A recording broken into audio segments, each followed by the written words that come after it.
Radio Espial is a series of podcasts brought to you across the internet by TIPM Media. Presented by investigative journalist Mick Rooney, it covers a host of topics from international media, publishing, aviation, and technology. Thank you for listening to this podcast today. Okay, you're very welcome to Radio Espial, episode 18. We have a great guest today, Rachel Drury from buythebook.ie. I'm going to get into that straight away. First, the basic intros. Please, wherever you see this podcast, videocast, any links I'll have always below where relevant. It's just support. I appreciate it. I don't monetize this channel wherever you see it. Let's get straight into the interview, and just before that, the intro on Rachel Drury. Rachel Drury graduated as an engineer in 2005 and worked for over 10 years in the renewable energy industry, both in Ireland, Chile, Sweden, South Africa, before relocating to Sydney, Australia in 2013. In 2018, Rachel returned back to Ireland and stopped working as an engineer due to illness. In 2020, Rachel decided to write a book in the hope that it would help others through a difficult time in their life. The book is about the lessons Rachel learned in her own life while living with a long-term illness. After self-publishing her book, Rachel was keen to be part of an Irish author community, so she set up buythebook.ie. So that Irish authors had an Irish-owned marketplace to sell their books, but that they could also support each other while marketing and promoting their books. Today, there are over 50 authors listed on the platform, and Rachel has plans to release a second book later this year. Thank you very much for all your support. Let's get straight into the interview. Okay, yeah, welcome back to Radio Espial. This is episode 18. And as I said, I'm delighted to be joined by Rachel Drury from buythebook.ie. Rachel, you're very welcome to this episode. Thanks, Mick. Thanks for inviting me on. No problem at all. It was a pleasure. It took us a while to get this interview together over the last. I think we were planning on doing it in early January. But I'm delighted to have you on because I feel it's just too long since we revisited the writing and publishing world. And there's absolutely no doubt in my mind that you're the perfect guest in early 2022 to have on. And I'm hoping today we can find out more about your journey, buythebook.ie, and we can talk more about what's happening in the publishing and independent publishing world. And without further ado, Rachel, I always start because I love that my guests who start watching the interview and they immediately look and say, "Oh, Rachel Drury, who's Rachel Drury?" So tell us a little bit about early stuff, long before all this journey started. Go back and picture yourself as a young kid. Just generally, where did you grow up and life? And, when you reflect back on, because we all kind of think we know what we're going to do in life as kids. We want to be pilots and astronauts and doctors and nurses and civil architects and designers. And then we somehow find ourselves in different places. For you, growing up, early life? Yeah, so I was born in London. My parents had both been Irish, but they'd moved over to London to find work. And they had myself and my two other sisters. So I'm part of what's known as an Irish triplet, where basically three of us were born in the 1 year. So my elder sister, Claire, went first. And then in 10.5 months later, myself and my twin sister, Michelle, came along. So it was a busy household for my mum, definitely. And she made the decision when we were about 5 that we would move back to Dublin she wanted to come home to Ireland. So we settled in Dublin and spent our childhood really there, the three of us. And went to school, loved animals, so I always wanted to be a vet. That was my main passion when I was younger, and that's what I did think I was going to be. Just had such a connection and draw to animals and just wanted to learn about them. So it wasn't until I think then I went into secondary school and somebody said to me, you know, well, you need X amount of points to be a vet. And I remember just thinking, like, I didn't know anything about points or that would stop me. But I remember it put me off anyway, pursuing my, I guess, what was my passion of becoming a vet. So for anyone watching, I mean, to learn from my mistakes, never to let someone else's opinion at that age to dictate what you're going to do. Because I suppose looking back, I could have gone on in different, in different ways to become a vet, even if I hadn't got the points, but I ditched the idea anyway. And I focused then on becoming an engineer because I was good at maths, and it seemed that engineers got paid good money. So that was my logic for applying to different colleges to become an engineer. At this stage, so when we were about 16, the family made a decision to move from Dublin to Sligo. So we moved west, and I ended up applying to study engineering at NUI Galway. And I was 17 at the time, and I got accepted, and I went in to study industrial engineering in Galway when I was 17. Absolutely loved Galway, best 4 years of my life, made the best friends, loved studying engineering. I mean, I was good at maths. I didn't find, anything too difficult when it came to learning, the different subjects. But I wouldn't say I was ever that passionate about it. Like, it was very much a logical career choice for me. And as I said, it seemed like it was going to be a good and steady job. And Galway was just a fantastic university to go to, so I'm absolutely delighted with that choice, and that's where I ended up. And as I said, just made such good friends, and just to be able to move out of home, but then be close enough to home as well. So I qualified in 2005 as an engineer. And at that stage, I didn't really know where my career was going to take me. So I took a bit of time out. I suppose I was keeping an eye on the job market, but I had no real direction either in which way I was going to go. And I guess the engineering job that I ended up going into, came about because there was an advertisement where you could take your degree and go abroad and travel abroad. And that really appealed to me at the time, to get out of Ireland. And I applied for that. I was successful, and then they matched you to a company. And I was lucky enough at the time, I got matched to a company called Airtricity. And Airtricity were the first wind developer really in Ireland, founded by a guy called Eddie O'Connor, who was just amazing. And Eddie took me on in Dublin, just coming out of college as an engineer. And my first role with them was to move to Sweden and to basically find a partner to do business with in Sweden. So that was pretty incredible to be given that responsibility really young. And again, I loved it because it was travel, and I loved it because the role did give me that, massive responsibility and trust to go and represent the company over there and do a business deal for them essentially.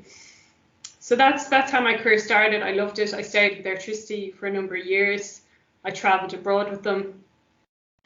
When they were sold, they were sold onto a Scottish company. I joined another company that Eddie had set up called Mainstream Renewable Power, and that took me to Chile. So I was working as a renewable energy engineer in Chile for a while as well, and traveled to South Africa with the job. And it was all, look, it was a fantastic job. I loved it. I loved the people. There was such entrepreneurial spirit in the company. And, we were building wind and solar farms. which is so needed today. You know, and Eddie was way ahead of anyone else, you know, envisioning that not just for Ireland but on a global scale. So my early career was brilliant. I loved it, and I have absolutely no regrets being able to look back now. So I suppose the first question I would ask there is, so London, what age were you when you moved back to Dublin initially? So we were 5.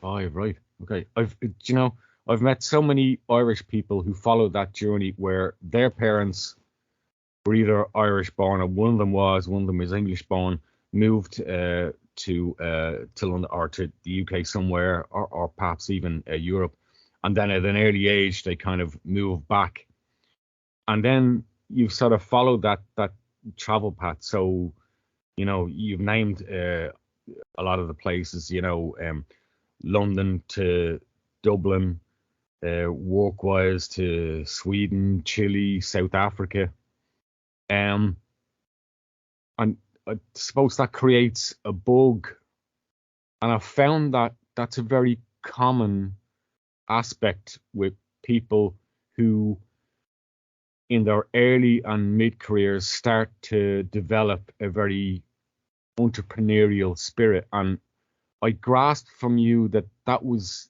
a burgeoning thing at a very early stage. Yeah, no, absolutely.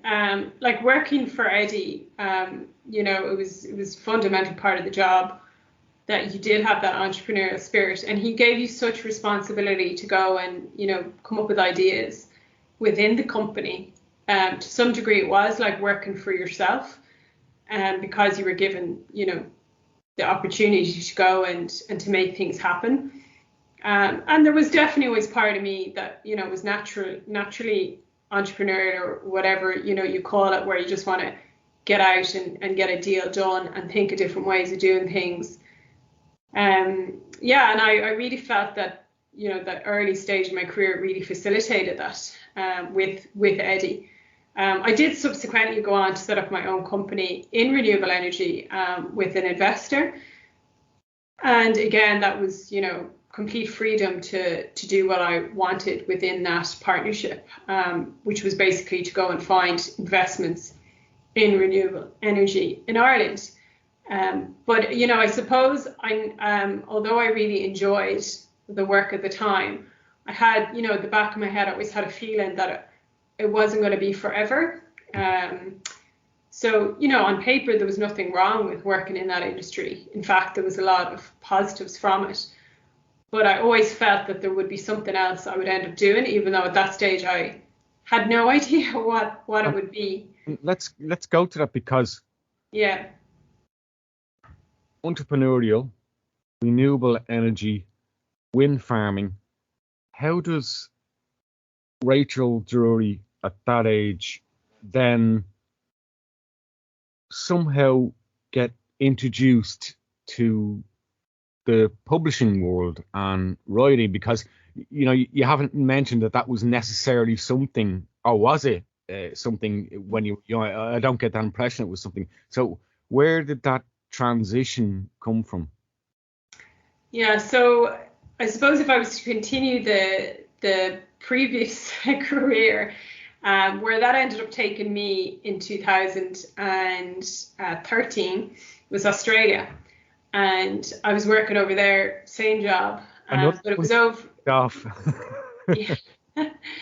But it was over there. I ended up getting diagnosed with a condition, and it was called ulcerative colitis.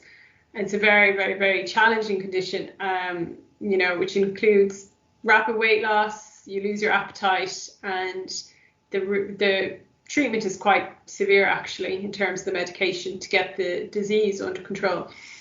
So I suppose I got to this stage in my life where I was working as an engineer. I had a really good job. I did enjoy it, but I was finding it a struggle, to be honest, when I got diagnosed, trying to maintain that job at the same level of expectation with that job. So what I mean by that is, there was long days traveling with the job. You could be on a flight at 6 and home at 8 o'clock that night. We were working on big projects, and yeah, it was full on. So I just, for the first time in my life, I faced a struggle because I had the job and I didn't kind of want to let them know that I had this illness, this recently diagnosed illness. And I was putting on a face, but I was really struggling underneath. Just for people who maybe suffer from it and are listening and are identifying an awful lot with you, and for, I'm sure, other viewers and listeners who don't still quite know enough about it, work-wise, this would have been impacting things like, obviously you were on medication. There was, perhaps, would I be right, that there was a fear this is going to start seriously interfering with my work. At some point, I'm going to have to tell them, that, this is why, I'm lacking energy, or this is why certain times I can't do certain things or travel certain things, and can somebody else do that? And they're thinking maybe, okay, this is maybe time we sat down and had a discussion. And maybe for you thought, maybe this is time I need to reevaluate where I'm going and what I'm doing. Would that be fair? Well, it was really unfortunate because what had happened was, it was within a month of starting my new job in Australia, that I actually got the diagnosis. It was the same month. And I just couldn't bring myself to tell them because I didn't want to I knew they wouldn't fire me, but I was too new to open up about something that was quite personal, and I just wasn't ready. I didn't know how to face it myself, so I didn't really want to tell others that I didn't really know. And I just thought that I could, just keep working and keep, going to the doctor when I needed, keep taking the medication. But essentially what happened was the stress of that, took its own toll. So there was, the stress from the illness and then the stress from work. And, I ended up writing about this, which I didn't know before I got the illness. But sometimes the stress of having the illness is almost worse than the illness itself. Mm-hmm. And I wasn't aware of that, but it was compounding my illness and compounding how I felt. And I deteriorated really rapidly within that first 6 months, to the extent that the weight just fell off me. So I couldn't really hide it anymore because there was such significant weight loss. And I'm talking, 5 to 6 kilos kind of thing. But also, I was breaking out in, a rash, on my neck. I remember my neck was so red because, it was a reaction to the medication. I was trying to cover that. And then, there was the thing of, being so conscientious and concerned about where the bathrooms were, and if I needed to get to them, could I get to them on time? So there was a lot to deal with, and going on in my head. So on one hand, I was trying to act like I was normal and there was nothing wrong, but on the other hand, I was, I was fearful of the disease, of getting to the toilet on time, of, what would people think, and it was just not a good time in my life at all. Now, what ended up happening then, I had a massive flare with the condition, and I had to go just put my hands up and go to hospital and get treatment. And at that stage, I obviously had to let work know, and that it was serious. And they were so understanding. They were brilliant. My colleagues were brilliant. They made sure that I could use my sick pay to still, get paid because I still had bills.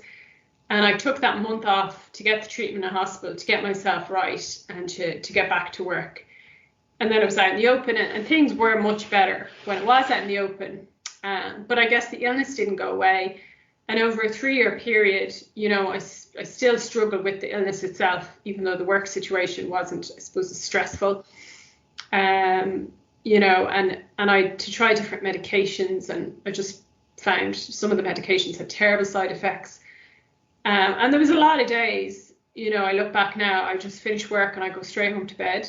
I had no life. I was just living to work and working to try and pay my bills. Now I should mention I had an amazing partner at the time who I had met in Australia, and he continued to support me in so many ways, obviously financially, and with things when I ended up having to leave work actually, and was quite ill for the best part of 6 months. So I did get supported a lot by him at the time, but I think that whole period of my life made me just question, like, what was I doing, and was I trying to manage too much? I just got to the point in my life where I wasn't enjoying work anymore, and I wasn't like managing my health right, but I wasn't really managing my job right. It was like I was doing nothing right. So I made the decision in 2018 to leave, not just my job, but Australia, and come home, with the primary reason that I was going to focus on my health, because I wanted to get married that year. And at that stage, I was quite thin. I'd lost, again, a bit of weight, and I was also dealing with another condition, arthritis. So there was a lot going on, and I thought the right thing to do would be to come home and to get well. Mm-hmm. And unfortunately, that didn't happen. And I had another hospital stay in Ireland, and that was probably my worst one, actually. And the treatment I needed for that was quite severe again, and I had to cancel my wedding. So that was really tough. That was 2018. 2019 was just, a year that I just tried to survive, put on weight, eat, try and move what I could. I was quite stiff with arthritis. The positive things back then was I got a lovely dog. She's amazing. She came into my life. Des and me stayed together through it. But I guess there was something in me that year when I was thinking, what do I do with my life, or what now? There was something in the back of my head that I would start writing, because I thought that could be therapeutic, or, that could be a way of releasing some of the things that had happened to me. Therapeutic, cathartic, the way I find they're common themes that people who start writing and taking it seriously, and particularly start from a very personal experience as you have, it did it help with the process? I sense it clearly did.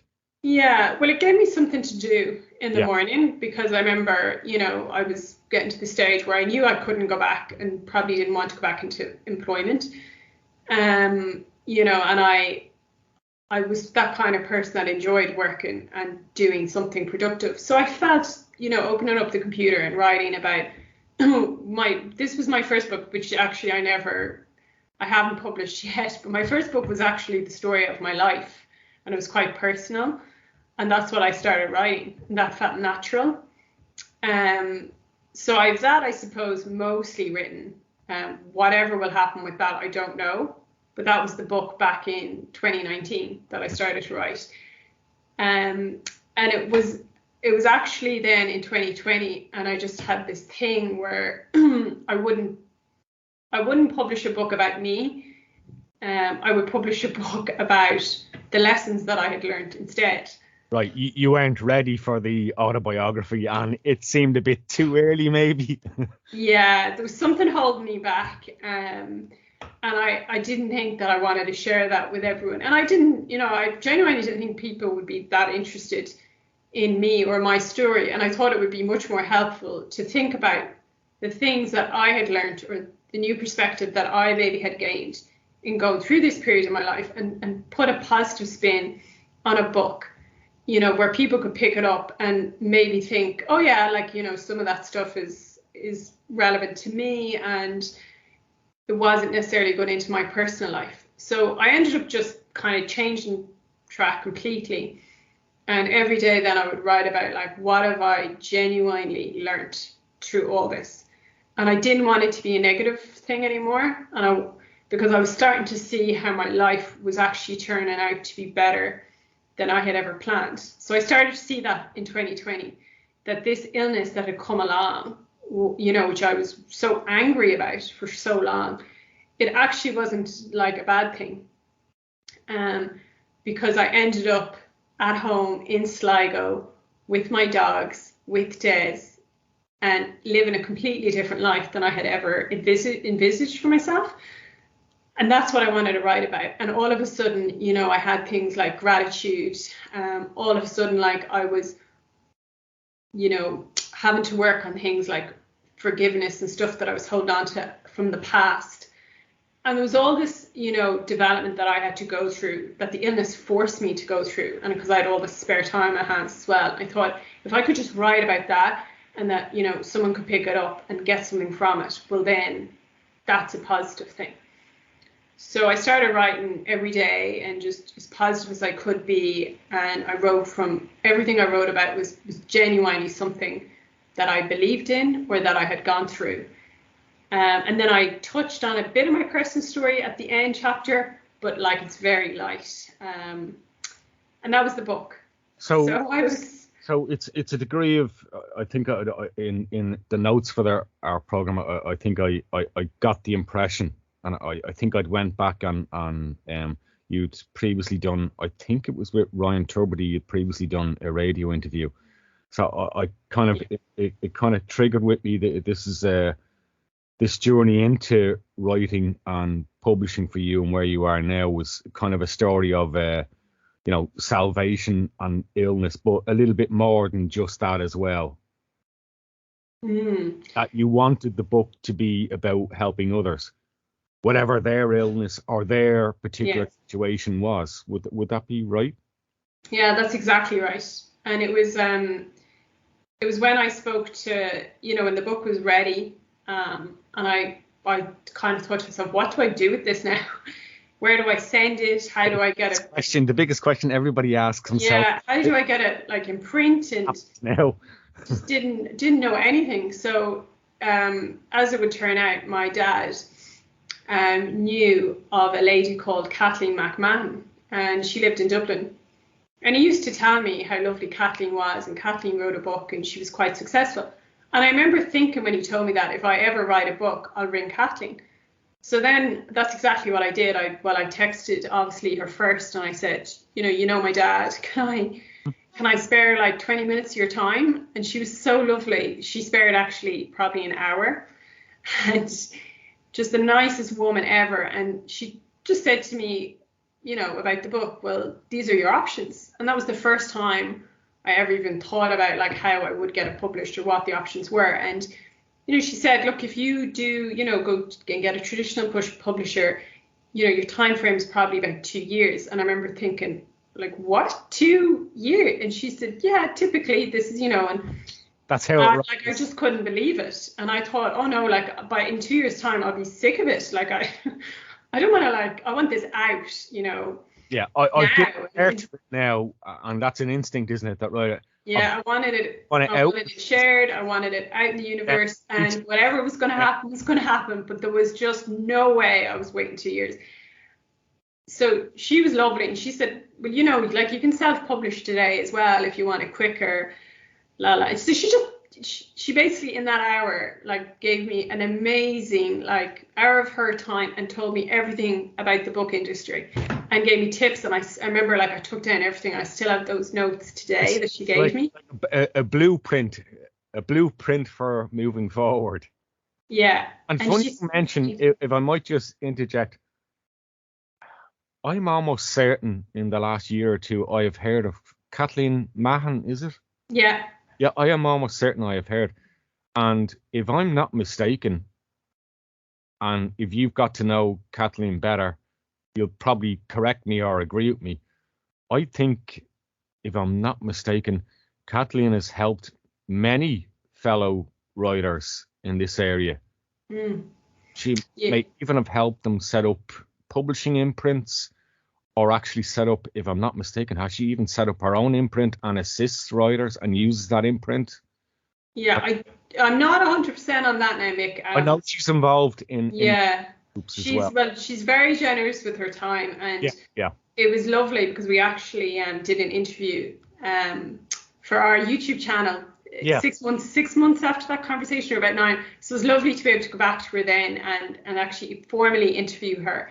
Just as an aside, if you send me the link after this interview, we'll among other things at the bottom of the where this appears. We'll pop that interview link in as well, so people can, if they want to click it, brilliant, they can reflect back on it as well. Yeah, no, her story is incredible, and she's very honest as well about the challenges that she faced. It wasn't all, easy either. So I suppose going back to that, Kathleen said to me anyway, she said, like, why do you want to write the book? That's something you have to ask yourself. What's your reason for writing the book? And within like 5 seconds, I said, to help other people. And that was my drive. That was my reason.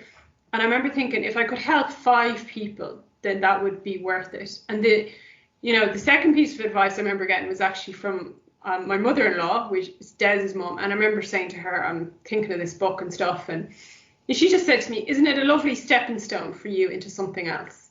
And I remember that stood with me. And I remember thinking, yeah, like it is. I don't know what the something else is, but it is a stepping stone. And for the first time in over 2 years, I'd finally done something as well. And the feeling, of doing it was just, brilliant. And it was the end of 2020. And I had said to Des at the start of the year, this is the year I'm going to finish this book, because I had talked about it like for a while at that stage. And I remember it was the first week in December. I'd had the chat with Kathleen, and I remember going, right, I'm ready to go. And I went onto Amazon, and I'd say within 3 days, I'd formatted it, on the KDP Kindle thing. Okay, so you went KDP, yeah? Yeah, oh, absolutely. And I had it up, and it went up first week in December, and I couldn't believe it. Like, I was so happy to see my book go up, and I have to hand it to Amazon. Like, they have made it really easy and straightforward. If you have your book and you want to have it up there, it was seamless, and it was free, and it was, it was just, I achieved my goal, and Amazon helped me do that. So I'm, very, very grateful for that and the platform. And it was amazing just to be able to send the link out then to friends and family and say, here's my book. If you want to buy it, or, FYI, I have a book. And that was just a lovely time. And then I was in, and I ordered. Sorry, Mick? Isn't it interesting as well that for years I was a publishing consultant as well, and I would say to writers, because we'll talk about this a little bit more as we start to get into buythebook.ie and why you founded it. But just before then, that was one of them, apart from, okay, before we ever get to marketing a book and why people will want it, it's why did you write the book and who will want to read the book? And there's nothing worse than a writer saying, oh, everybody, because, well, that's not quite the way it works, and if you're going to market your book, and look, I'm okay. Some writers out there are just happy to get it out to family and friends.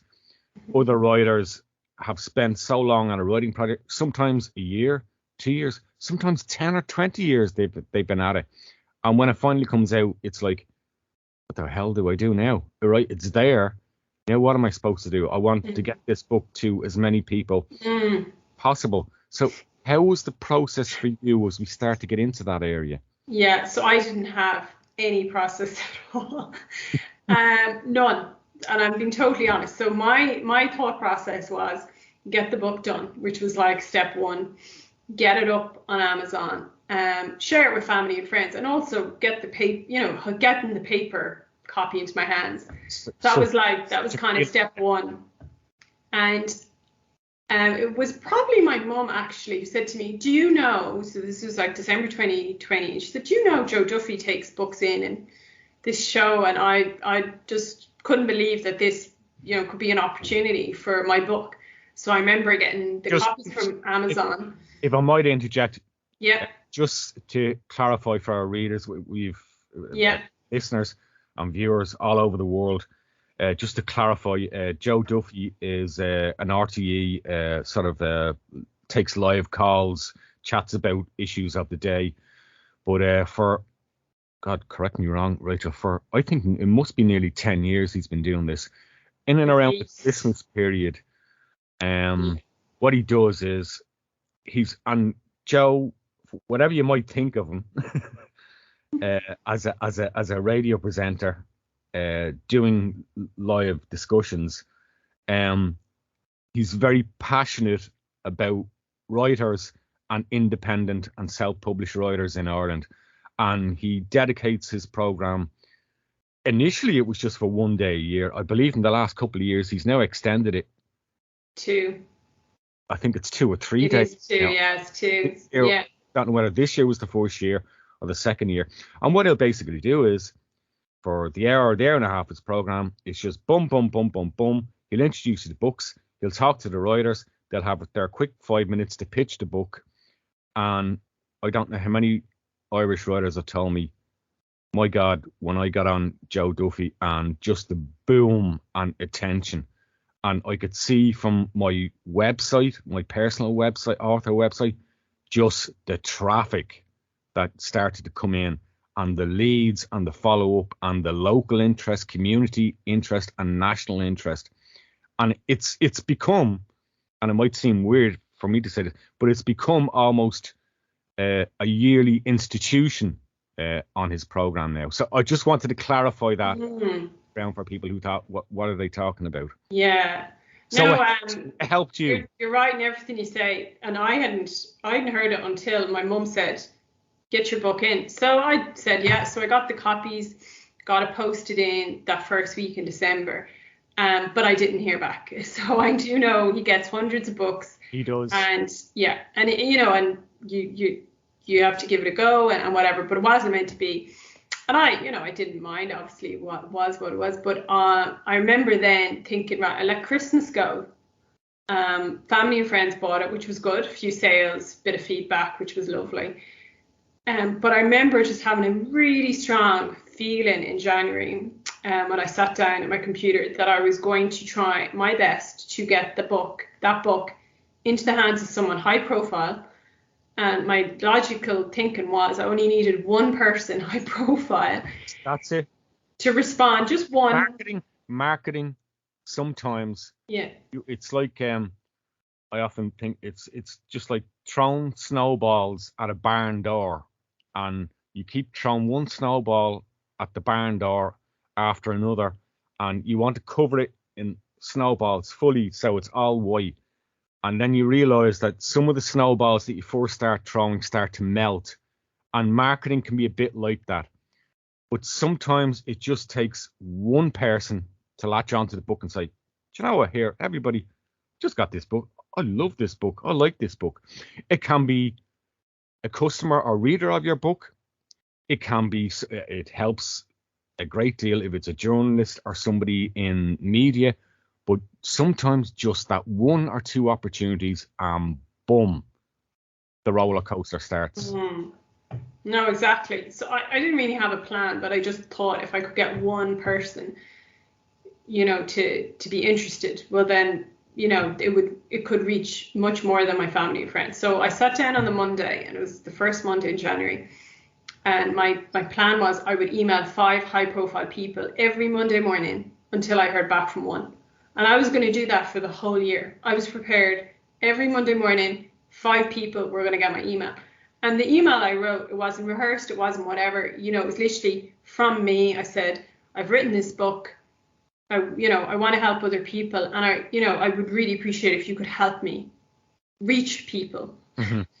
Best wishes, Rachel, and put my mobile number at the end. Boom, out it went. 5 people that Monday morning. And one of those people was Ryan Tuberty. Ryan at RT.ie. And it was literally like the Tuesday morning, and I had a missed call.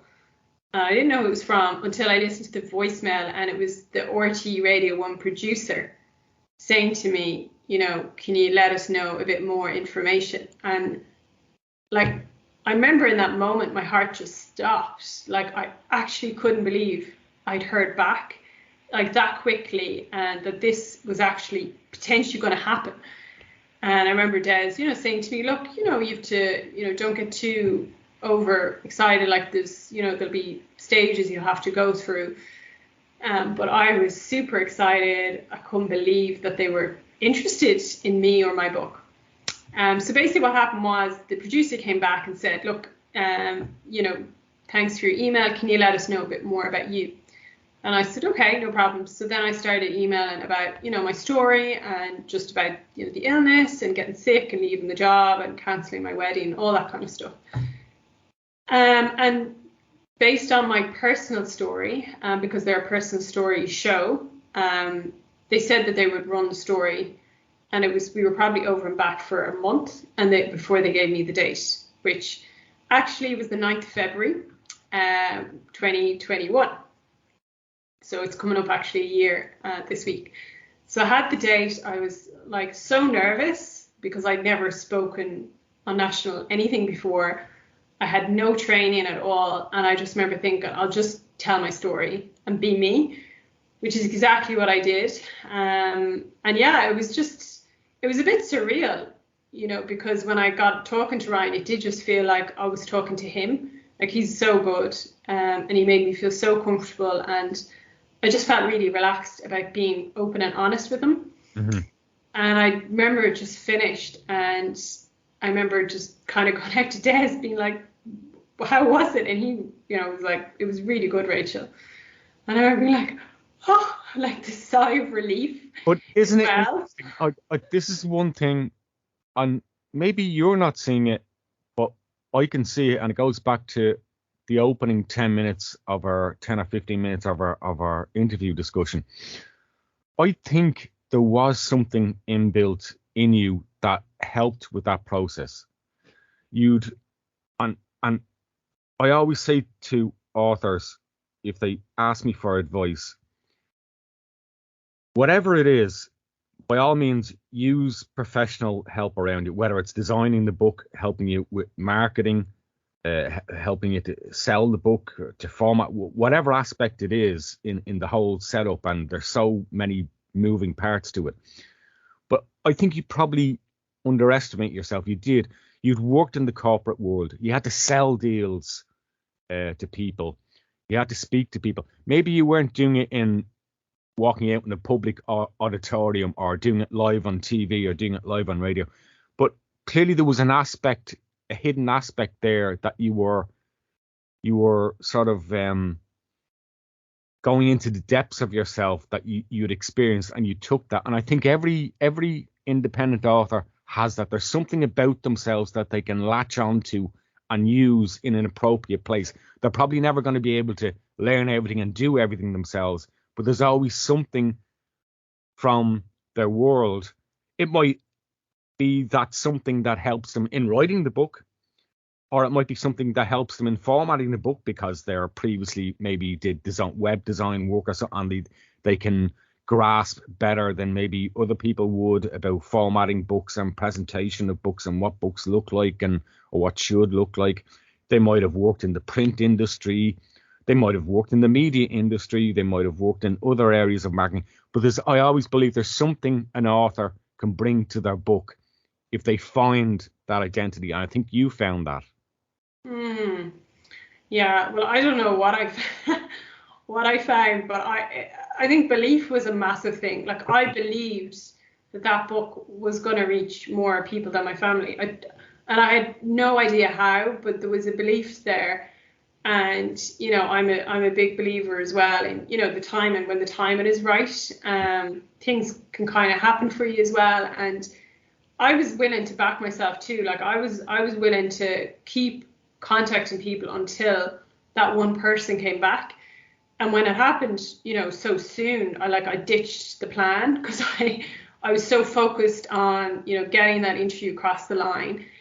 And then, it's hard to prepare for anything like that, but you can just be yourself and tell your story and, kind of hope for the best as well. And then, the relief that came when, it all went okay. And, I was opening up about our personal life too. And, Des had to, be comfortable with that and, support me with that process as well. But look, I got nothing but nice things back from that interview, like absolute amazing messages. Heard from people I went to school with, heard from people I used to work with, heard from people in Australia, just from all different parts of my life, just saying to me, well done on sharing your story, and it was just such a positive experience.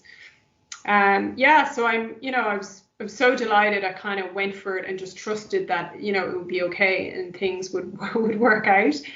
And then obviously to have the support of Des was important as well at that time, to, that he was okay with me, sharing some of our story.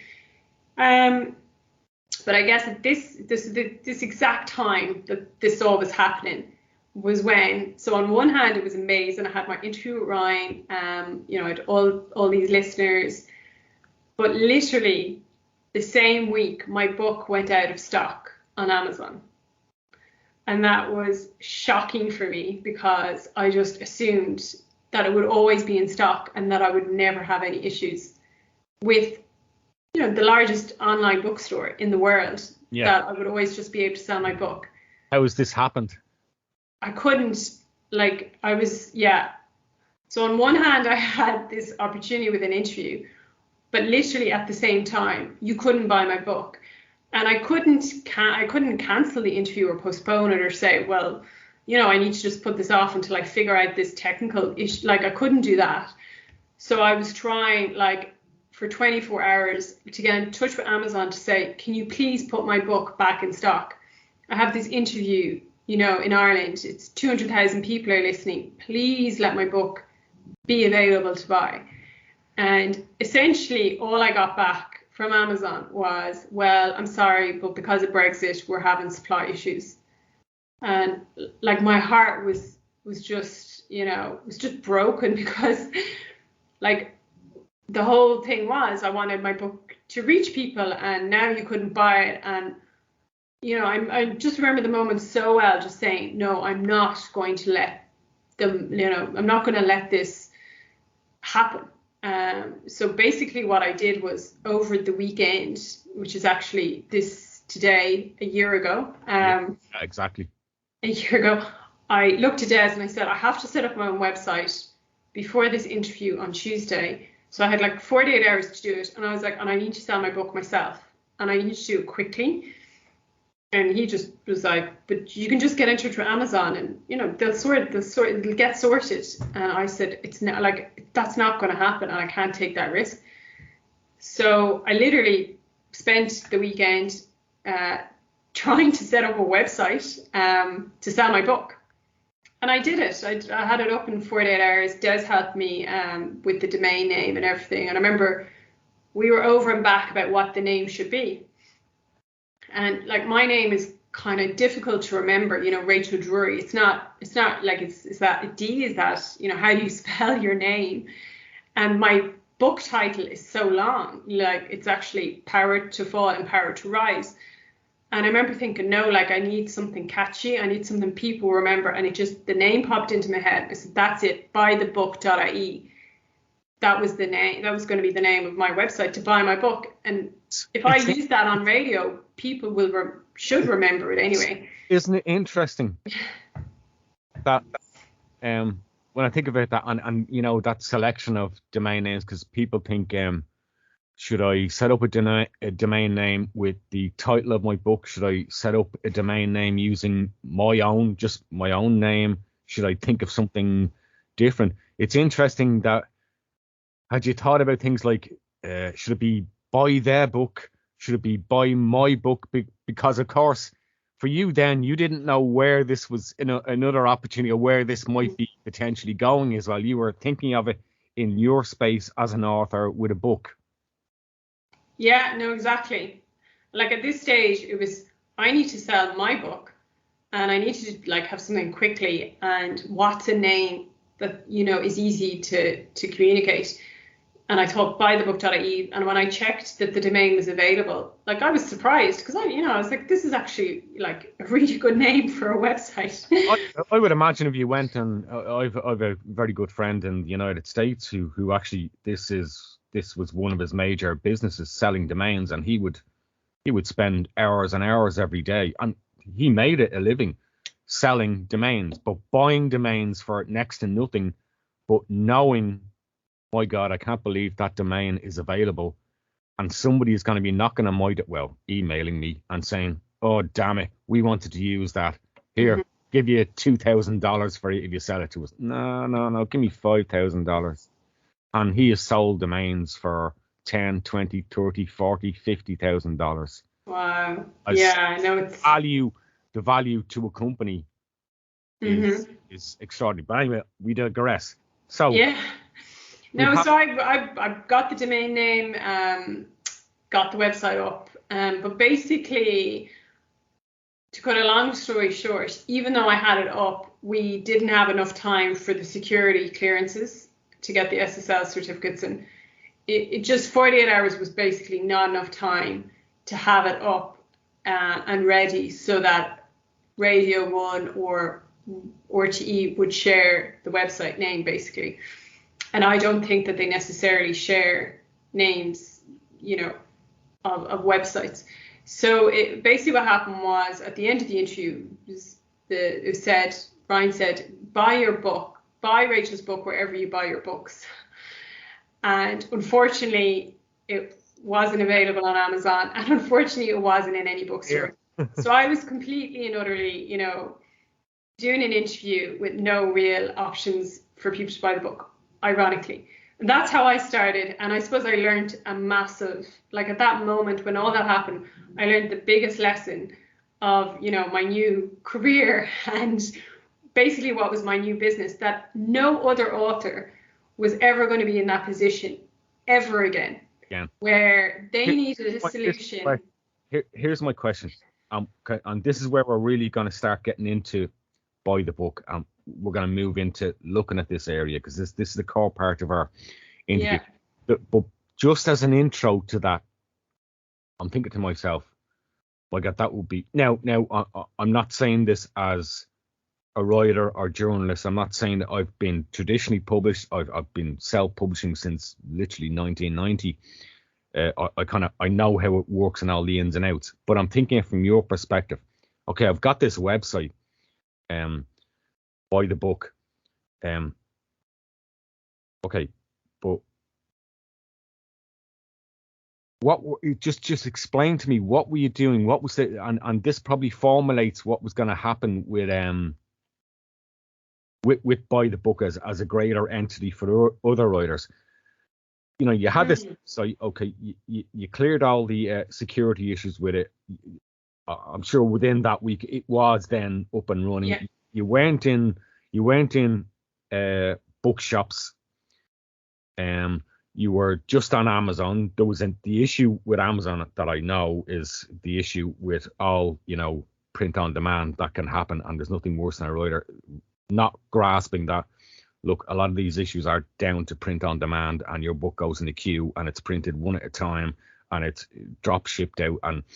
But for you, were you dealing that week post interview with the concept of, well, okay, I've got the website up, but the book, how do I get the book bought and to the customer? Had you started to think about that? Do I need physical books? How's this going to work? How am I going to get my head around this? Yeah. No, so I had already, I had author copies from Amazon on the way, to the house. So I was basically going to resell the Amazon copies, and they were going to be here in, maybe. So I could still, even though my book was out of stock, I could get author copies. Yeah. And that's what was on the way to the house at the time when Buy the Book was there and the book was available to buy. But unfortunately, it wasn't ready in time for that interview. We just didn't have enough time. Yeah. So even though we tried, it just wasn't meant to be. But that was a fundamental, massive wake up call to me. And I remember just thinking at the time and around that time that, no other author should ever be in that position where they're literally left last minute and they're not able to sell their book. And that became a massive part of starting Buy the Book, that, I would basically have the solution that I was looking for that weekend, and that I just knew, it was just so obvious to me that if you're facing that kind of stuff with Amazon, which I'm not one to give out about Amazon, because at the end of the day, they did publish my book. I did get author copies, and people bought the ebook. You're still able to buy the ebook. And many independent authors use it, and would say 78% of my book sales worldwide are down to that. They're online, they're bought online. I owe my living and the fact that I can work right and earn a reasonable living full time writing, and it's down to Amazon. Other authors are uncomfortable with the Amazon ecosystem, and I get it, and I understand the reasons why, and it's, you know, we could maybe touch on that as we go through with By the Book. You know, it's down to what we call marketing and platform ecosystems, you know, of control, that you realize I've got control of my rights, but I don't actually have control of sales and distribution necessarily. At any moment, a platform, be it Ingram Spark, Amazon Marketplace, Amazon KDP, Amazon Kindle, Smashwords, name any platform where books are sold and printed through the system, they can just bang, change the rules and say, sorry, that's not happening anymore. We're doing it this way now, and you know, we're not charging you for access to this platform. You've had a free reign up till now, but no, it doesn't suit us now. And you're always at that mercy, and you don't have an alternative that you would have got with a traditional publisher. Yeah, no, absolutely. And I suppose I was of the view that, look, Amazon is good for some things, and I'm going to, you know, continue to use it for those things. However, there's this massive area where they're not so good at, and I had faced that issue directly. And whether it's because of print on demand or Brexit or whatever reason, it's still, you know, not good enough to not be able to buy my book. You know, whether I'm paying for it or not, they're still taking 30% royalties from me. I had this massive opportunity and they completely let me down. So I just thought, right, I'll take matters into my own hands. I'll get the book, you know, listed on my own platform, you know, which I probably should have had set up anyway, but I didn't, because, you know, I never thought that this thing could happen. But better late than never. And then I just thought, you know, there has to be other authors out there that are, you know, looking for the same thing, that are probably dealing with the same issues because of Brexit.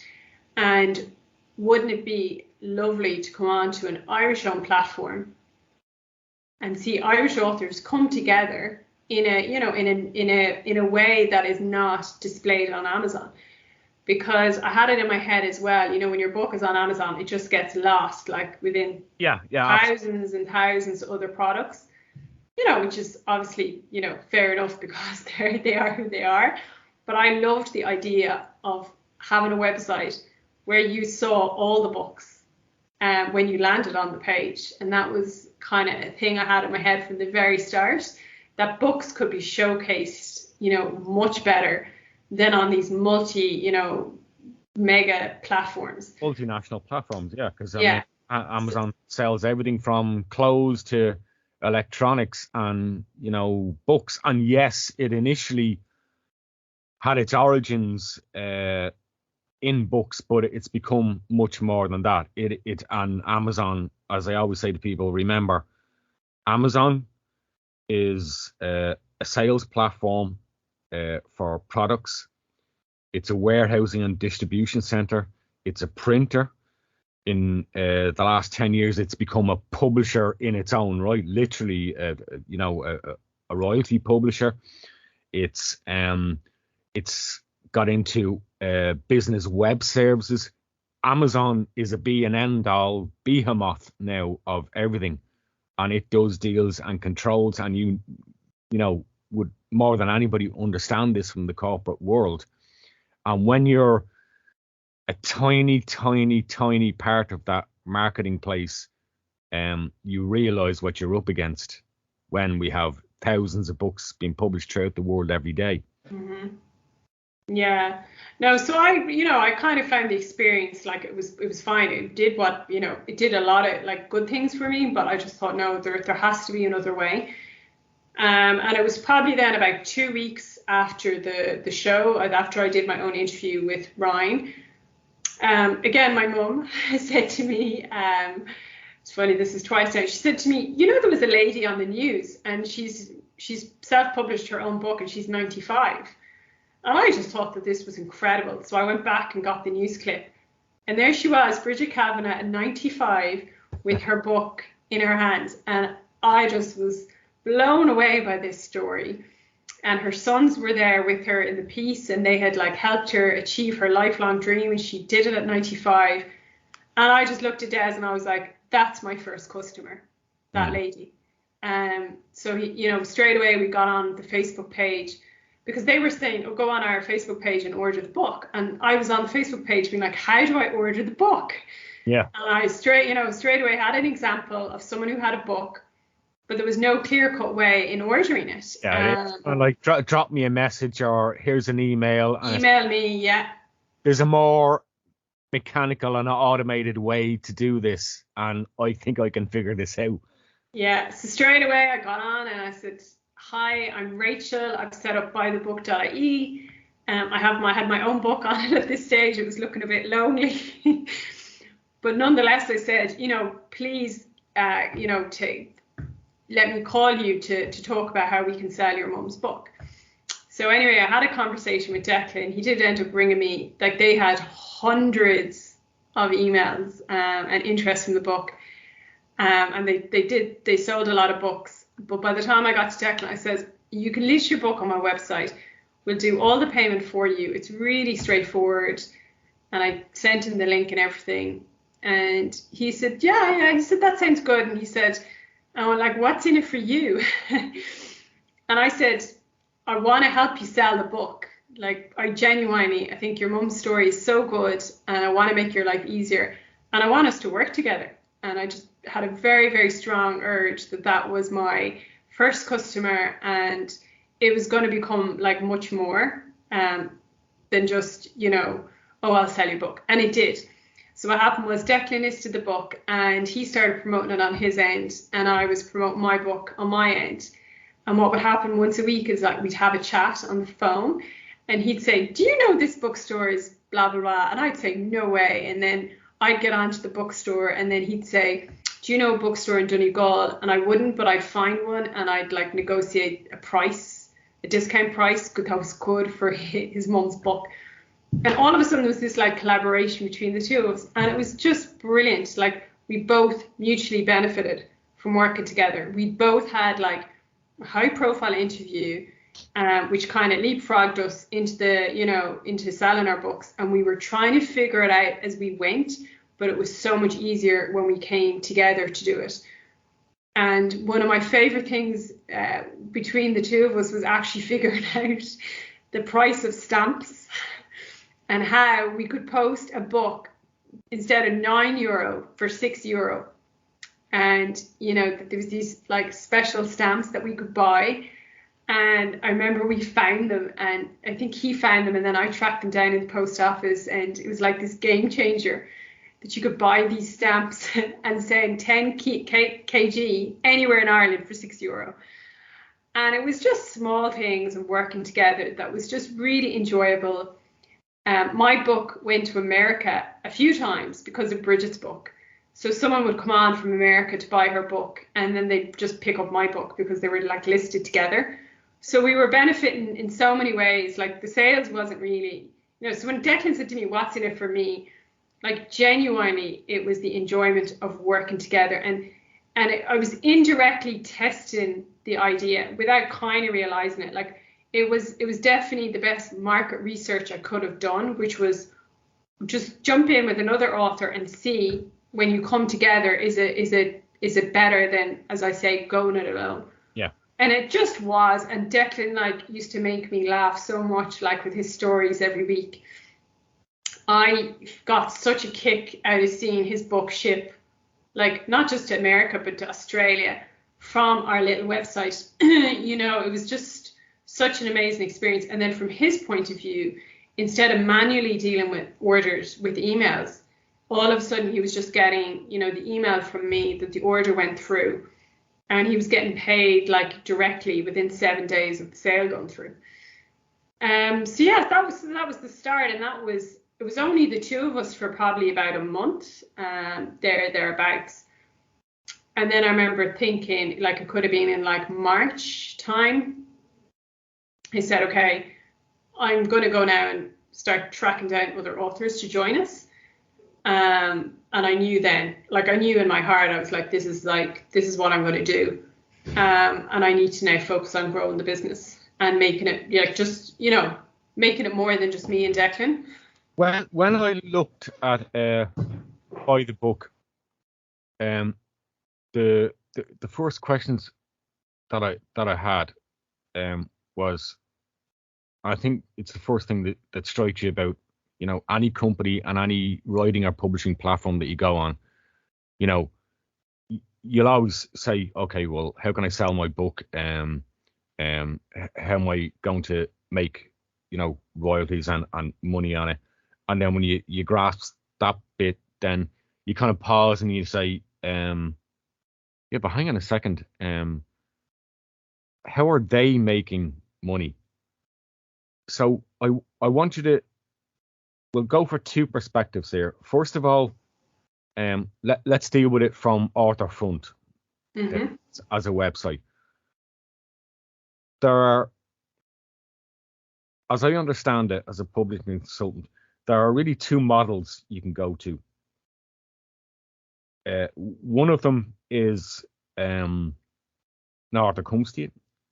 You can effectively just become a customer of, Ingram Spark or Ingram Distribution and plug into their system and do the drop shipping, print on demand from there. A lot of websites over the last 10 years have gone that way. What I thought was fascinating, you chose a model that I'm starting to notice that other book marketing companies are doing online now. You instead went for the subscription model. So I want you to just explain a little bit for viewers and listeners about how the model works. If I'm a perspective or anybody listening here is how it works for them. And let's be all honest, we all want to sell books. We'd like to make a little bit of money. You can't do all you're doing. And I think when people go to your website, buythebook.ie, they'll start to realize that you've done an extraordinary job in building this platform that works for Irish authors, but also gains them not just national but international sales as well. It works. Now, of course, there's a little bit of work on the author end of it, but that is actually the nature of independent publishing, indie authorship and self-publishing. But hey, we also live in a world of traditional publishing, and guess what? When you get into that area, you suddenly realize that you're doing a hell of a lot more than authors doing 30 or 40 years ago as well. So talk to me a little bit about the process for an author who maybe looks at the website and goes, I might be interested in this. Yeah, so I started approaching people to start building, get some author interest. And, some authors at the start weren't necessarily convinced by the concept and the idea. So actually the first thing I did with the first, I'd say 10, was I said, look, just come on board for free. I don't expect any money, but I want to show you the concept works or can work. So I offered our first 10 authors 3 months for free, just to come on board and let's just see what happens. And we started having monthly member calls. We started, discussing ideas with each other. And I basically worked for free because I wanted to prove my business idea to other people. And at the end of the 3 months, I managed that. And I kind of approached them then. I just said, after the 3 months, this is the pricing. You can stay, or if it's not for you, thanks for your time. So the majority of people said, no, look, it is a good idea. It is a good concept. We like the idea, and they were willing then to pay. So I was over and back for a while about what's a fair price? Because I wanted it to be fair. And I was thinking about it from my point of view. What would I have paid? Because I was in this position where I was looking for you know, a solution to sell my books. So what would I value to that? I knew what Amazon were doing, you know, in terms of 30%.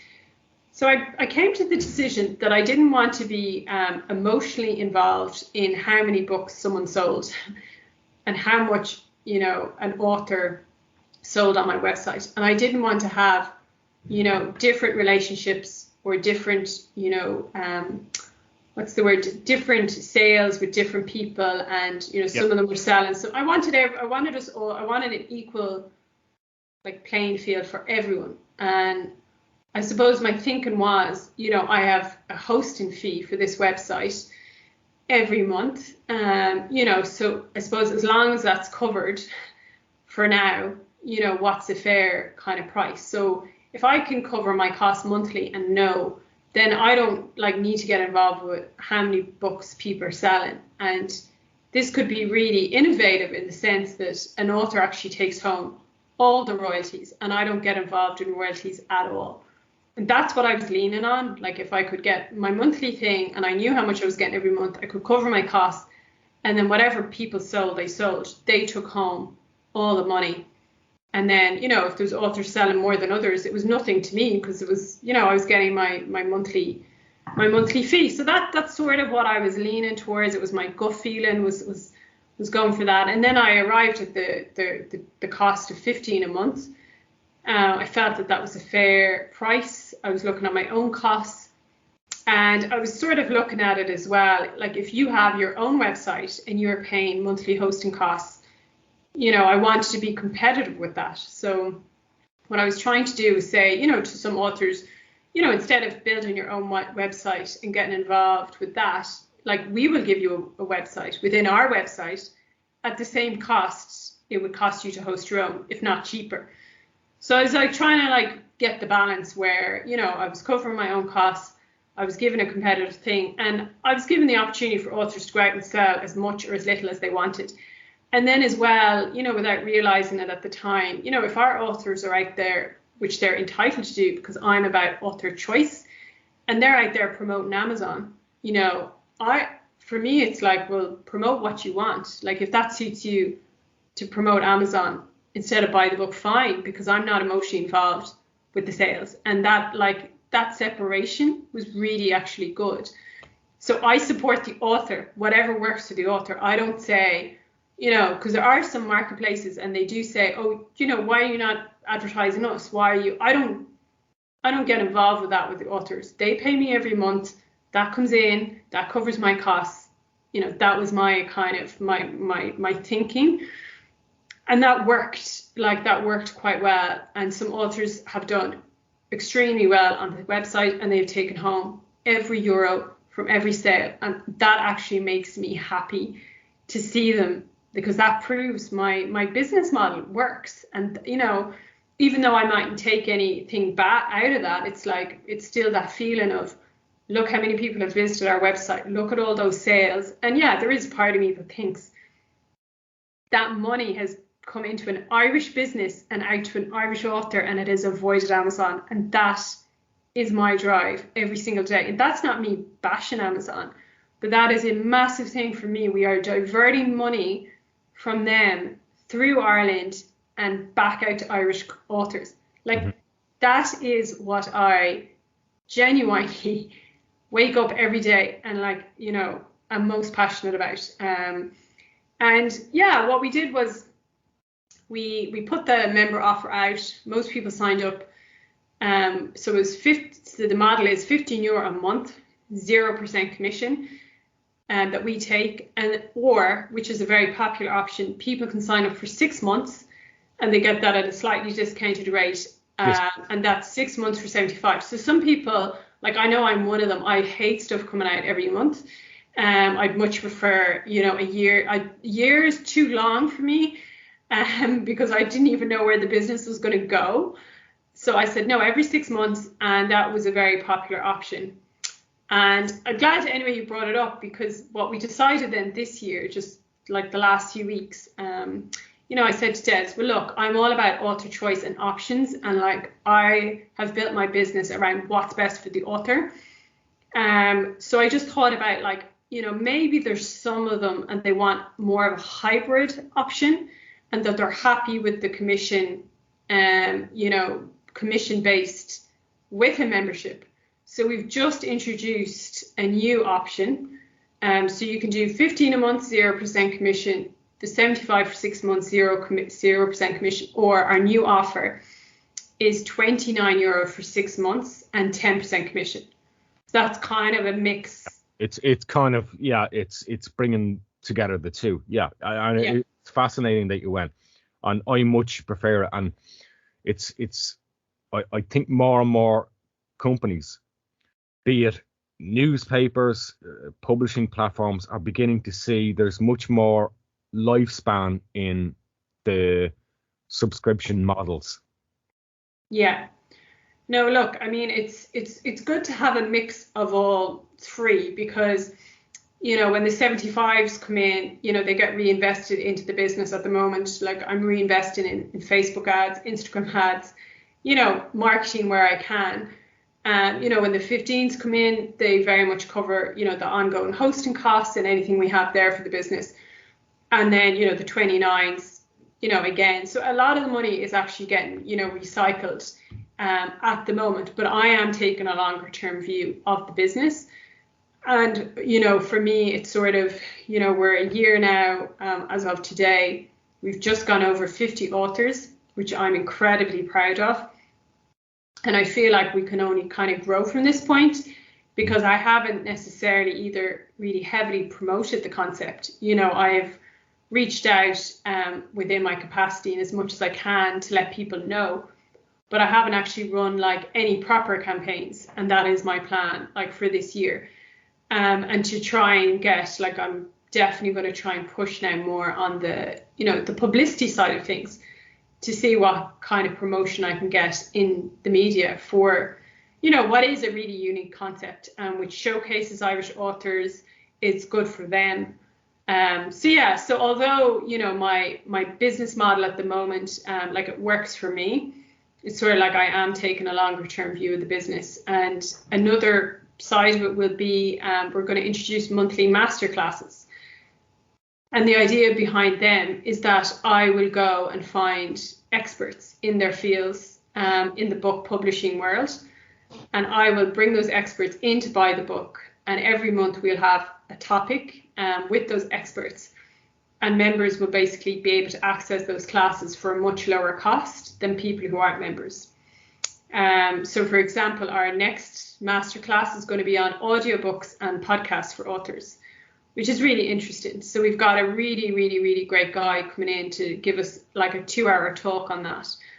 So on one hand, the marketplace and selling the book is really important to me, and we've built a really good website for that. But on the other side, I really want to look at the community and how can we help authors with exactly that topic of selling their book, of branching out in their book, whether it's social media or publicity or doing an audio book or whatever it is that they're interested in. I want to find that out, and I want to find an expert, and I want to bring that expert in to, to teach us, because it is such an ongoing learning process. And I feel like as our community grows, we can only get stronger by learning from others and from each other. Just on that, and as we progress on, talk to me. I mean, you've talked a little bit about business inspiration. I think you mentioned Eddie. In your younger years.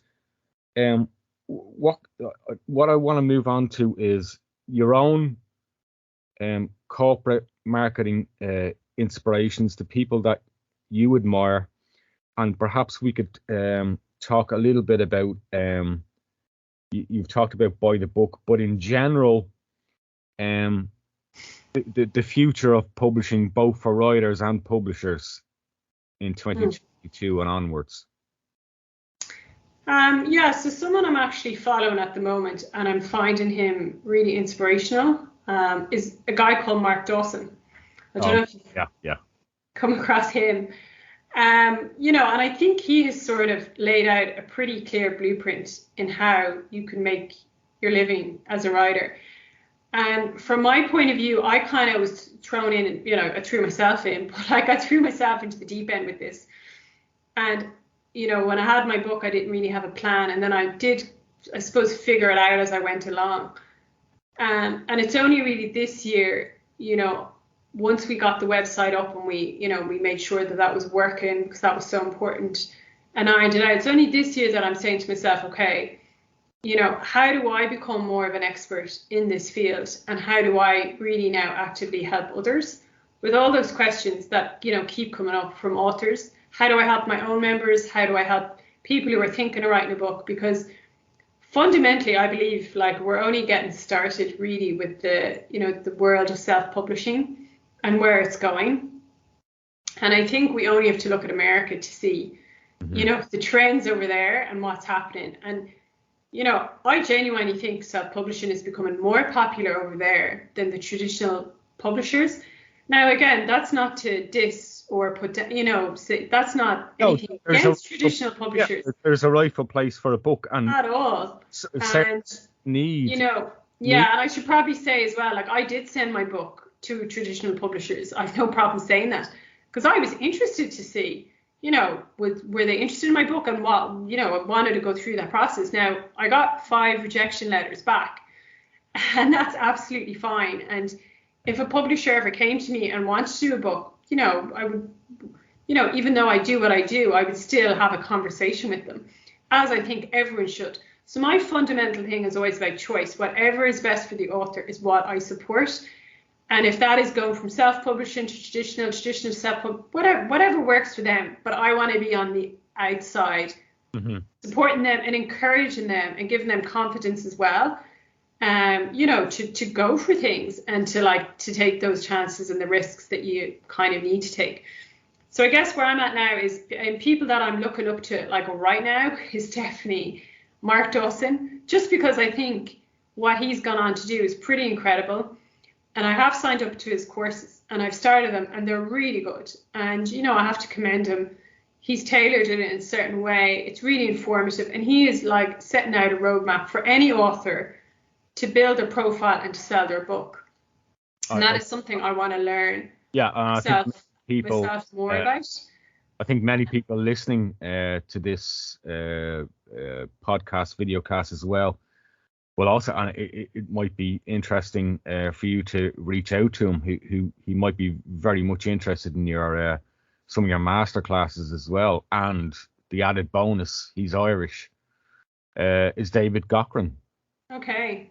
He's been on the indie author scene for a long time, and of course the Ali self-publishing independent group. I've worked with, for some time as well previously. So there are so many opportunities out there for people doing what you're doing, as well as writers getting into this area. Yeah, so what I envisage to do, because I can just see this whole market taking off, and we have the platform now, which is fundamental, like the actual platform to sell your book, and that's part of it, and that was the start of Buy the Book. But really, I can see like myself and Buy the Book grow to be something much more. And we'll start with the master classes, which is basically what do authors want to learn about and how can we convey that information back to them. But really, I do want to, just for myself and for my next book, I want to understand that process much better than I did the first time, where it's about, whether it's about your mailing list or your social media following or whatever it is, where you build, your own audience and you are like not relying on chance or just luck to sell your book. And what's been really interesting and like an absolute privilege, to be honest, is being part of Buy the Book, watching other authors and how they do it. And, I'm lucky, I count myself lucky that they've agreed to list their book on my site, and I'm watching from the sidelines and I'm learning so much from literally working with these amazingly talented people.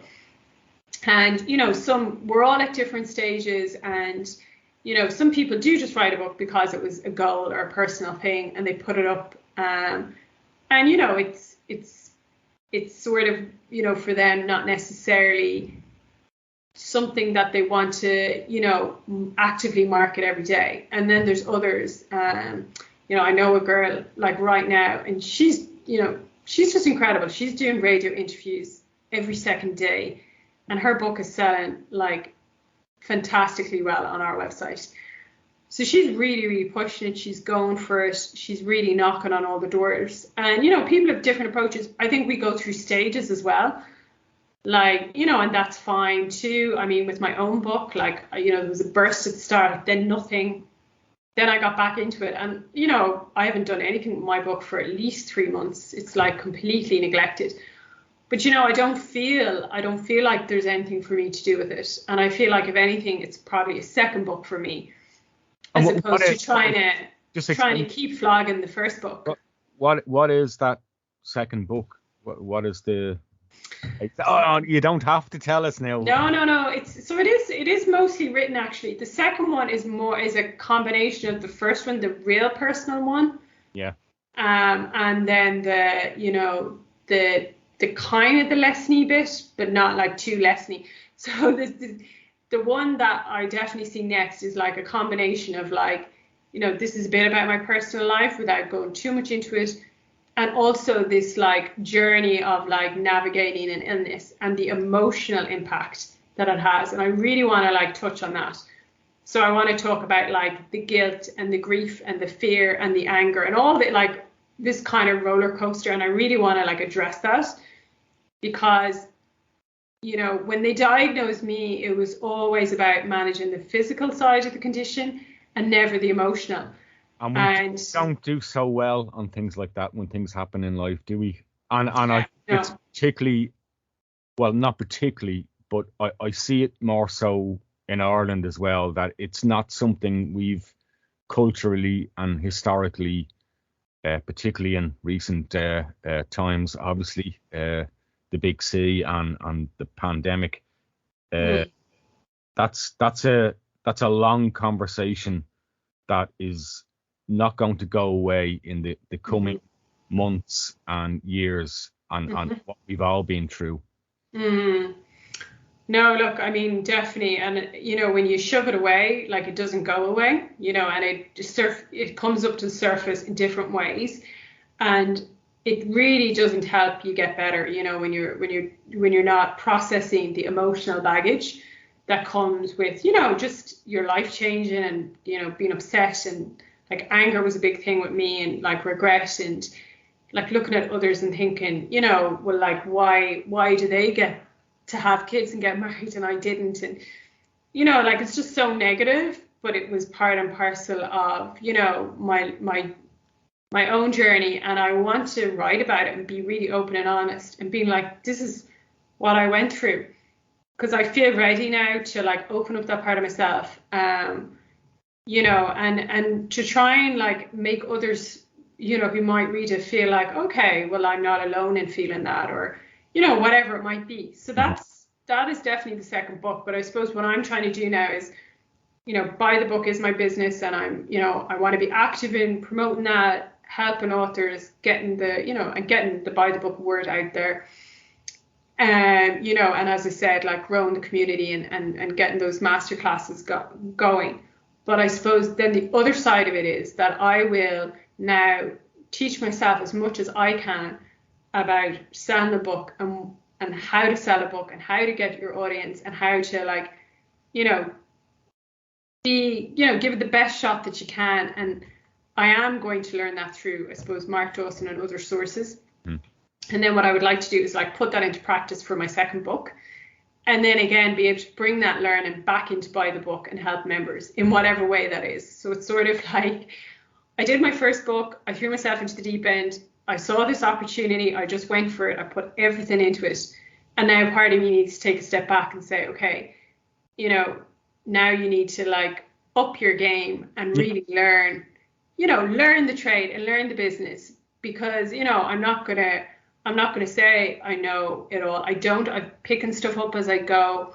I have knowledge, but I always feel like you can learn from the people who've done it before you. And I genuinely think that Mark Dawson has laid out a blueprint for any author. You have to pay for those courses, but you have to commit if you want to commit as he says, if you want to earn your living from writing, he can show you the way to do that. And I'm committed to learn, not because I want to make my own living from writing, because I find that can put a lot of pressure on people.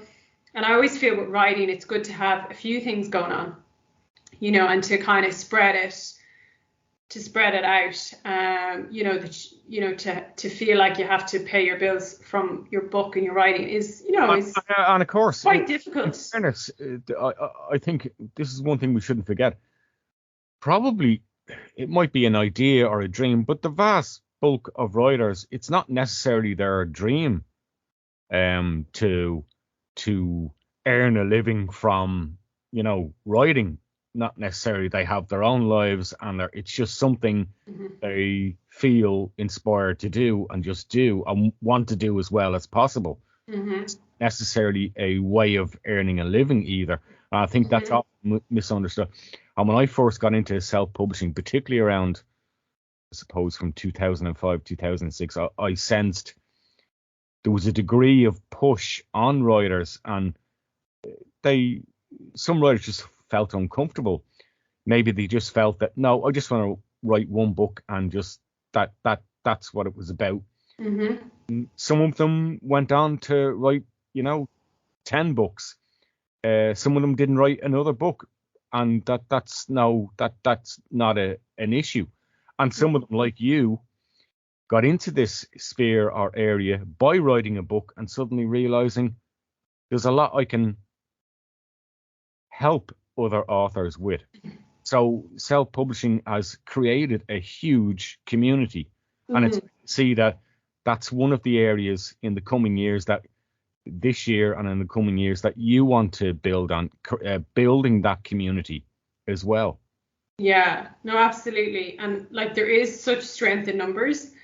But even that, going back to like why I would want to write the second book, like just that feeling when you're in a community, it's the feeling that you're not alone and that other people are like in the same position as you, and they have, at times that you need it, they have encouragement, or they have words or advice or whatever it is, that can help you out with the particular issue you're dealing with. And we do see that in the group. Some members ask questions to other members, and there's something lovely about facilitating that. We had an event last year. It was the first real life event where some of our authors went down to Ballymaloe, which is a place in Cork, and they sold their books at a fair, and they met each other, and they're forming connections with each other, and that's lovely to be a part of. So for me, it is as much about that as selling the actual book. It's that networking, building relationships, asking questions, learning, things as you go, and maybe coming across things that you mightn't have necessarily thought you were even looking for. So like as we grow, and like even now our children book authors are starting to grow and come into the group, for people who might have thought about writing a children's book but not really known how, now we have this dynamic where there's a load of children book authors they can ask advice, from. So yeah, look, it's definitely important, I think, in any industry to have a community that you can go to and meet other people who are, in a position that they can support each other. So we have that, and you were asking me then the future of publishing. Look, I genuinely think the big five, and we especially see like some of them in Ireland, they'll always have a massive share of the market. They'll always have, the high profile books, and they'll always be I can't see them going away anytime soon, and nor should they either. But I can see the self-publishing thing really taking off for people who might never have written a book. So that's where it will really take off. So it's not necessarily even that traditional publishing might go down, but it's that the opportunities now for people to write that book, and I was one of them, is now 10 times easier than waiting around for a traditional publisher to take you on. because they'll only take you on anyway if they think you're going to sell a certain amount of books. And not everyone is going to sell that amount of books, and nor should they. Yeah. You know, just because you don't sell that amount of books doesn't mean you shouldn't share your story or write your story. You know, and I genuinely think if you're selling 200, 300, 500 books, that's brilliant. You know, that's still 500 people, and it shouldn't be disregarded. Yeah, just because you can't sell any more than 500 books in a year. That's something that many, is that even the right word? Some, perhaps, I don't to be offensive to traditional authors, but I certainly know of, I think I know of many traditional published authors that haven't sold 500 books in a year, but people would have an illusion that they have. But that's just the nature of the business and the path that they've chosen. That you're going to get that with self-publishing, but it equally doesn't mean you're going to get that with traditional publishing. It's either or is a risk, but it's the reasons why you want to put your book out there and what value you want to get back, who you want to reach. Yeah. And, you know, it is really interesting as well, like to see people now on social media and they have their niche and they have their followers and they're in the perfect position because they already have their audience ready to go. They're in the perfect position to self-publish because they don't necessarily need anyone to market or sell their book for them because, you know, they've already built that relationship. And that's where it can be really successful. And there is services today, and I've seen it in Ireland with a lady who's just incredible. And I was lucky enough to get a lot of her authors at the start. But she's a lady called Orla Kelly, and she does a fantastic job of self-publishing books. So much so that you would never know the difference between the quality of her work and a book that has been traditionally published, because she's so professional. And, you know, I have to hand it to her, because when I started seeing her books, because I was getting them to the house, like it really shifted my own perspective on how, you know, a self-published author is as good as there's no difference as a traditionally published book. Yeah. And, you know, it is people like Orla that started like breaking the mold on that. And, you know, her level of work is, you know, is so professional, and she's done like the industry really proud. And when I started looking at those books, I just thought, yeah, like our website is going to look fantastic, because look at these covers, like, you know, and that's what I want to kind of change as well, is the perception around self-published authors, that we're less or that we're worse. And I would say to anyone, go on our website and look at all the books. Like they're no less equal. And no different than any major publisher's website if you go on. Absolutely. No. That's the whole point. Yeah. So if you have someone like Orla Kelly and she self-published, she helps you self-publish the book, and you have your own social media following, and you sell directly to them, whether it's on your own website or buythebook.ie, like it's a no-brainer to do it that way, as opposed to, you know, going down the traditional publisher route that might take time, and obviously takes, you know, they have to cover their costs. So they have to take, you know, the majority of the royalties. But that was another thing. Like I remember, must have been Kathleen told me about the percentage, you know, that 90%, like, you know, I was shocked when I heard that. I remember at the start, and, you know, as I've gone on, I understand maybe why they have to, because their costs, but still it's, you know, it is quite low for, you know, an author just to take home 10%, and I'd much prefer it's personal. Part of the reason for that is people maybe have an illusion that it must be to do with the design and print costs, but often in a traditional book that's published, the vast majority of that investment from a traditional publisher comes from marketing, because they understand that's key to the sales. Yeah, and it is. I mean, it absolutely is. And, you know, going back to, you know, what I'm learning now through Mark Dawson, you know, he's invested significant amounts of money through Facebook ads and Amazon ads. Yeah. You know, and he's seen the return in his investment, but he's had to invest. You know, he didn't just put his book up there and expect, you know, it just to sell. You know, he has put money where his mouth is, and, you know, exactly like a traditional publisher, you know, would do. It's like, yes, some of the money goes into the, you know, the process, but 80% of your budget is for marketing. If you want to actually reach your audience, you can't reach them. Well, you can reach them for free through publicity and traditional media, but you can't reach them on most of the platforms now for no money. And, you know, you can learn. There are ways of learning how to reach them effectively. You know, again, that's a work in progress for me. And I don't know genuinely how I feel yet about spending, you know, X amount of money on Facebook ads and Instagram ads. You know, I'm trialing it, but I think that's what everyone has to do. They have to trial it and see, does it work for them? And different things are going to work for different people. But, you know, you genuinely can't just expect your book to sell amongst thousands of others without any, you know, publicity or paid marketing. You know, it just doesn't happen. So, you know, you need your followers, or you need your free publicity, or you need your social media campaigns, and they're paid. Rachel, it's 50 books at the moment on buythebook.ie.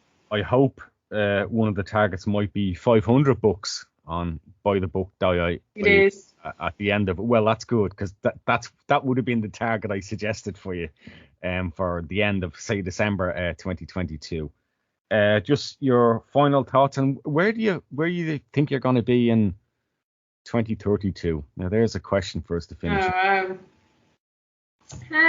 Yeah, like I definitely see myself now working in this full time. Mm-hmm. Like I think I said at the start, you know, I knew I would be doing something, but I didn't know what it was. But I feel quite strongly now about this industry, and I enjoy it. You know, like I genuinely have found something now.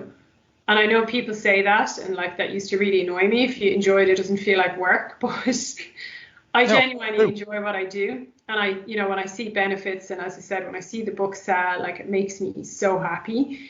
You know, and I just want to keep going on that feeling, you know, of enjoying it and being happy and trying to encourage others and help others. And I do think that if you help others, it comes back.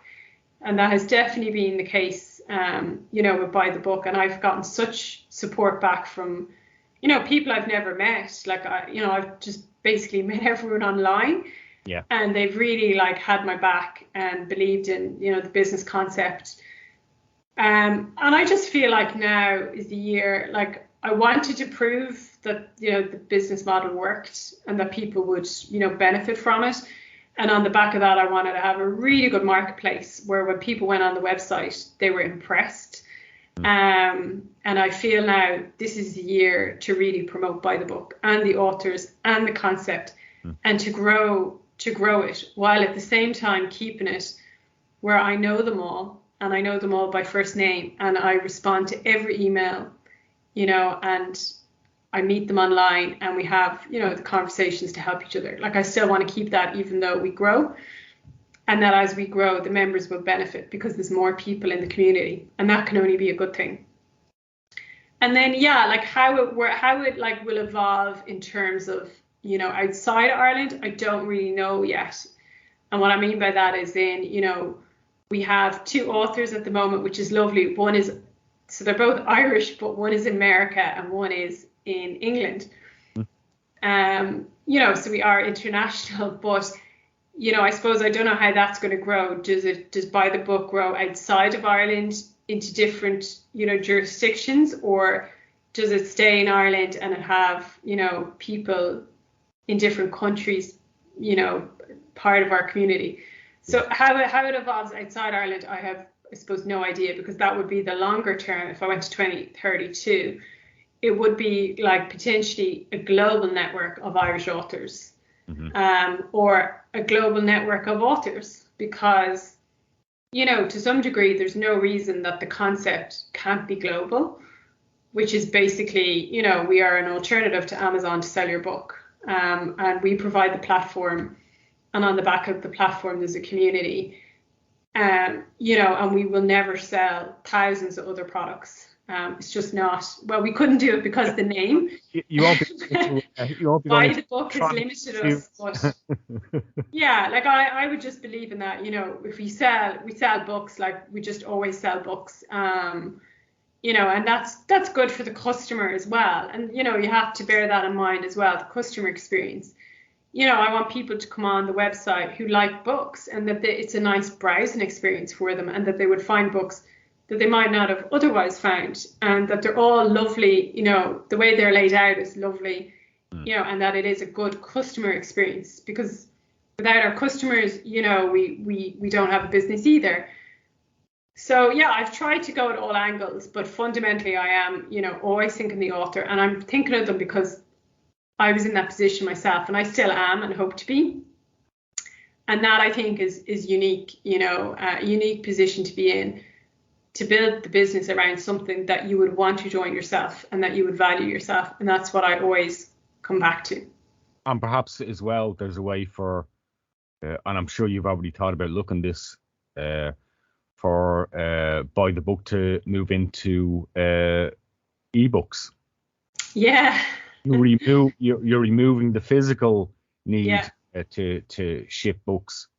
Yeah, no, it's a really good point.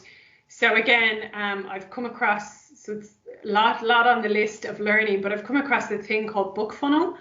Again, that was through Mark Dawson's course, and that just seems really interesting in terms of a concept, in that they would distribute the ebook for you, and it's a relatively low membership cost. So yeah, like there's no reason, you know, we can't do ebooks, but I do feel as well, you know, it's so important that we do one thing at a time, we do it right. No, absolutely, yeah. And that we make sure, you know, because that the marketplace that we built, you know, there was a lot behind that, and we kind of sat back and made sure, and we're still making sure, that as the sales go through, that the customer gets their email, that the author gets the email, that the author gets paid, you know, and that the glitches are all ironed out. You know, and I felt sort of very, you know, I felt very strongly that we wouldn't offer anything else in terms of products or options until our marketplace was working as good as it can be. And we're almost there. Like we're confident enough that we don't need to monitor it as closely as we have been. Excellent. Rachel Drury, author and owner of Buy the Books. It's been a pleasure. If you need any of the links to go to, I think there was an interview we talked about during this interview. Thank you to Rachel for joining us today in the interview. I hope you enjoyed it.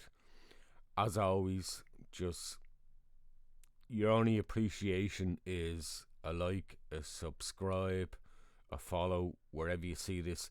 Any links referenced or any information that we talked about in the interview will be linked below wherever you see this. Again, thank you for joining me on episode 18 of Radio Espial. Episode 19 is coming up shortly. It's kind of like not in the can, as they say in the studio can, but I think you'll probably be very, very interested in that, and it's music orientated, and I've another great guest coming up very, very soon, and I'll see you then. Take care. God bless.